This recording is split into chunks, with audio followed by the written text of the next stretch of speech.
ఇప్పుడు పేదలకు అన్యాయం చేయడం మా ఉద్దేశం కాదు. చెరువును పునరుద్ధరించి ప్రజలకు అంకితం చేస్తే ఎప్పుడు లేనని వర్షాలు. నేను సూటిగా మీడియా మిత్రులను అడుగుతున్నా. చిన్న వర్షం వస్తే హైదరాబాద్ అంతా మునిగిపోయేది, ఇండ్లన్నీ నీళ్ళలో కొట్టుకుపోయేది, టీవీలు, ఫ్రిడ్జులు, మంచాలు, పేదోళ్ళు ఏడ్చేది. ఈసారి ఎన్నిసార్లు 60 ఏళ్ళు, 70 ఏళ్ళు, 80 ఏళ్ళ కంటే ముందు కురిసినంత అత్యధిక వర్షపాతం ఈరోజు నగరంలో కురిస్తే ఏ కాలనీలైనా ముంపుకు గురైనాయా? ఏ రోడ్లైనా జలమయమైనవా? వాటన్నిటినీ హైడ్రాన్ పెట్టి, ఒకప్పుడు చంద్రబాబు నాయుడు గారు వాటర్ హార్వెస్ట్ పిట్స్ అని తీసుకొస్తే, నేను ఇప్పుడు వాటర్ హార్వెస్టింగ్ వెల్స్ అని 10 లక్షలు 20 లక్షల లీటర్ల నీళ్లను రోడ్ల మధ్యలోనే పెద్ద పెద్ద బావులు తయారు చేసి భూమిలో నీళ్లు ఇంకిపోయేటట్టు చేసి, రోడ్ల మీదకి వచ్చే నీళ్లను భూమిలో పెద్ద బావులు తవ్వి దాంట్లలో నిల్వ చేసి భూమి గుంజుకునేటట్టు చేసిన ఇవాళ నేను. ఒకప్పుడు రాజ్భవన్ ముందర చిన్న వర్షం వస్తే ఎన్ని నీళ్ళు ఉండేది మీరు అందరు సాక్ష్యం కదా. మక్తాకు పోవడానికి అవకాశం ఉండేనా? ఈనాడు ఆఫీస్ దగ్గర, కేసీపీ గెస్ట్ హౌస్ దగ్గర ఎన్ని నీళ్ళు ఉండేటివి? సచివాలయం ముందర ఎన్ని నీళ్ళు ఉండేది? వీళ్ళు కొత్త కట్టిన సచివాలయం కూడా రాగానే నీళ్ళలో మునిగిపోలే. ఇవాళ ఎక్కడైనా ఇంత పెద్ద వర్షం వస్తే ఎక్కడైనా నీళ్లు నించున్నాయా? ఇవాళ హైడ్రాను పెట్టి, హైడ్రా మీద, ఈగల్ ఫోర్స్ మీద కంకణం కట్టుకున్నాడు కేటీఆర్, ఎట్లయినా వీటిని బంద్ చేయించాలని. ఈగల్ ఫోర్స్ ఏమో గంజాయి డ్రగ్స్ వల్ల సంగతి తేలుస్తుంది. ఇక్కడే కాదు, గోవాల మూలాలు ఉన్నా పోయి పట్టుకొచ్చి లోపల బొక్కలేసి గంజాయి డ్రగ్స్ని ఈరోజు తొక్కి అనిచేసినాం. హైడ్రా ఈరోజు ఏండ్ల కొద్దీ పార్కులు, ప్రభుత్వ భూములు, వేల కోట్ల రూపాయలు, దాదాపుగా 50-60 వేల కోట్ల రూపాయల ప్రభుత్వ భూములను ఈరోజు హైడ్రా కాపాడింది. స్పెసిఫిక్గా యూ టెల్ మీ, హైడ్రా పలానా దగ్గర తప్పు చేసిందంటే చెప్పు, ఇద్దరం పోదాం, నిజ నిర్ధారణ కమిటీ వేద్దాం. వద్ద అనేది ఏంది అంటే, పార్కులు కబ్జా కావాలి, చెరువులు కబ్జా కావాలి, నాలాలు కబ్జా కావాలి, హైదరాబాద్ నగరం మునిగిపోవాలి, నీ స్వార్థం నిండాలి, నీ అవినీతి సొమ్ము పండాలి. ఇదేనా జీవితకాలం? ఇంతేనా? ఎంత సంపాదించుకుంటావు? చివరికి సొంత చెల్లెలకు వాటా ఇవ్వాల్సి వస్తుందని సొంత చెల్లెల్ని కూడా ఇంట్లోకి వెళ్ళి బయటికి నెట్టేసినావు. ఇంతకంటే ఎవడైనా నికృష్టుడు ఉంటాడా? పాత సామెతోటి ఉంది, కోతుల పంచాయతీ పిల్లి తీర్చిందని. హరీష్ రావు సంగతి మీరు అందరూ ఆలోచన చేయరు. మెదక్లో జగ్గారెడ్డిని ఫస్ట్ బయటికి తోలేండు అడ్డం వస్తాడని, విజయశాంతిని బయటికి తోలేండు, రఘునందన్ రావుని బయటికి తోలేండు. రాష్ట్రంలో దేశని చిన్నమాలయని కావచ్చు, సమరసింహారెడ్డిని కావచ్చు, ఆలయ నరేంద్రన్ కావచ్చు, మొన్నటి ఈటెల రాజేందర్ కావచ్చు, ఈ పార్టీని కబలించాలి అనుకుంటే కేసీఆర్ కుటుంబానికి అండగా నిలబడేటోళ్ళందరినీ సాపు పట్టుకుంటూ వచ్చాడు. అజయ్ దేవ్గన్తో సినిమా ఉంటుంది కాలని. కొంతమంది మిత్రులు అడవిలోకి పోయి తిరగడానికి పోయి దారి తప్పుతారు. అడవిలో నాకు అన్ని దారులు తెలుసు, మీకు చూపిస్తారా అని ఒక ఆయన వస్తాడు, ఆయనే అజయ్ దేవ్గన్ కాల్ సినిమాలో. వాళ్ళకి దారి చూపించుకుంటే ఒకనొకని మింగేస్తుంటారు. వాళ్ళకి తెలియదు దయ్యం తింటుంది అనుకుంటారు.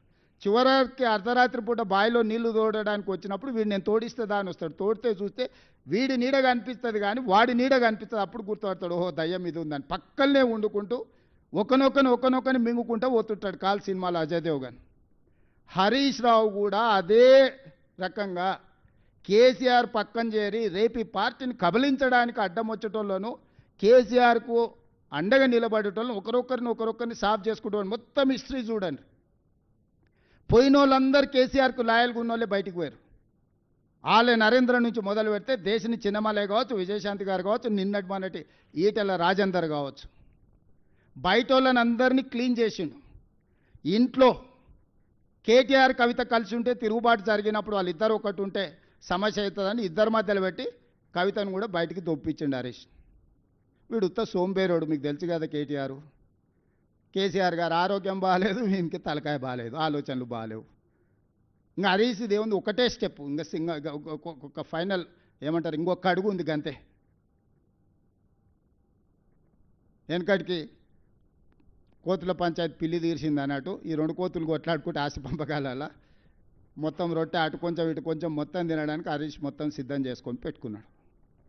వీళ్ళ తెలంగాణ రాష్ట్రాన్ని కాపాడేది, వీళ్ళ తెలంగాణ రాష్ట్రానికి ప్రతినిధులు, వీళ్ళ ఈ నగరానికి భద్రత కల్పించేది, వీళ్ళ ఈ నగరాన్ని అభివృద్ధి చేసేది, వీళ్ళ సమన్వయము, ఈ బ్యాడ్ బ్రదర్స్ సమన్వయము మెట్రో ఆపడానికి, మూసీ ఆపడానికి, రీజనల్ రింగ్ రోడ్ ఆపడానికి, రేడియల్ రోడ్స్ ఆపడానికి, ఫ్యూచర్ సిటీని ఆపడానికి, వరంగల్ ఎయిర్పోర్టును ఆపడానికి, ఆదిలాబాద్ ఎయిర్పోర్టును ఆపడానికి, వీటిని ఆపించడానికి బ్యాడ్ బ్రదర్స్ కోఆర్డినేషన్ ఏంది? అభివృద్ధి చేయడానికి సహకరించండి. ఈరోజు ప్రభుత్వం వచ్చింది, ప్రజలు ఎన్నుకున్న ప్రభుత్వం ఇది. మేమేం మీ ఆస్తి అడగడం లేదు కదా. ఈ కక్ష ఏంది? అందుకే విజ్ఞత కలిగిన జూబ్లీహిల్స్ నియోజకవర్గ ఓటర్లను నేను విజ్ఞప్తి చేస్తున్నా. మీ సమస్యల్ని నగర అభివృద్ధిని చేసే బాధ్యత నాది. 10 సంవత్సరాలు అండగా నిలబడండి. 10 సంవత్సరాలు 1994 నుంచి 2004 వరకు చంద్రబాబు నాయుడు గారికి తెలుగుదేశంకి అండగా నిలబడ్డారు. మనం కళ్ళతోనే అభివృద్ధి చూసినాం. 2004 నుంచి 2014 వరకు కాంగ్రెస్ పార్టీకి రాజశేఖర రెడ్డి గారికి అండగా నిలబడ్డారు, అభివృద్ధిని చూసినాం. 2014 నుంచి 2024 వరకు మోడీ కేసీఆర్కి అండగా నిలబడ్డారు, విధ్వంసాన్ని చూసినాం. ఈ 2024 నుంచి 2034 వరకు 10 సంవత్సరాలు జంట నగరాల ప్రజలు మాకు అండగా నిలబడండి. అభివృద్ధి చేసి చూపిస్తాము. మెట్రో పూర్తి చేస్తాం, మూసీ నది ప్రక్షాళన చేస్తాము, హైదరాబాద్కు గోదావరి జలాలను ఇంకా అదనంగా తీసుకొస్తాం, ఫ్యూచర్ సిటీని నిర్మిస్తాం, రేడియల్ రోడ్డును నిర్మిస్తాము, రీజనల్ రింగ్ రోడ్డును నిర్మిస్తాము, మచిలీపట్నం పోర్టుకు రోడ్లు వేస్తాము, శ్రీశైలానికి ఎలివేటర్ కారిడార్తో పాటు గ్రీన్ఫీల్డ్ హైవేస్ నిర్మిస్తాము. ప్రపంచంలోనే అత్యధికంగా గ్లోబల్ కేపబిలిటీ సెంటర్స్ని ఇక్కడికి తీసుకొచ్చి పెడతాము, డేటా సెంటర్స్ని ఇక్కడికి తీసుకొచ్చి పెడతాము, ఫార్మాలో పెట్టుబడులు తీసుకొస్తాం, పరిశ్రమలు తీసుకొస్తాము, ఈవీ వెహికల్స్ ఆటోమొబైల్ ఇండస్ట్రీని హైదరాబాద్ నగరానికి తీసుకొస్తాము, శాంతి భద్రతలను కాపాడతాము, గంజాయి డ్రగ్స్ను తొక్కి నారదీస్తాము. ఇవాళ మనం ఎంత కష్టపడ్డా మన పిల్లలు స్కూల్కి పోయి గంజాయి చాక్లెట్లు తినే పరిస్థితి వచ్చిందంటే ఎంత ఆందోళనకరమైన పరిస్థితి ఉంది నగరంలో. చెరువులు కబ్జా పెట్టుకొని, నాలాలు కబ్జా పెట్టుకుంటే ఆ నీళ్లు మనం జీవితాంతం కష్టపడ్డ వస్తువులన్నీ కూడా నీట మునిగిపోతే ఆ దుఃఖం ఏందో చూడండి.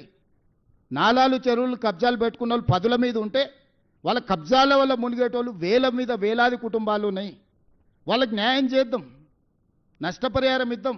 చెరువులు ఆక్రమించుకున్న వాళ్ళు, లేకపోతే నాలాలు ఆక్రమించుకున్న వాళ్ళు పేదోళ్ళు ఉంటే, బలిసినోడు ఉంటే పగులుతుంది, పేదోడు ఉంటే ఆదుకుందాం.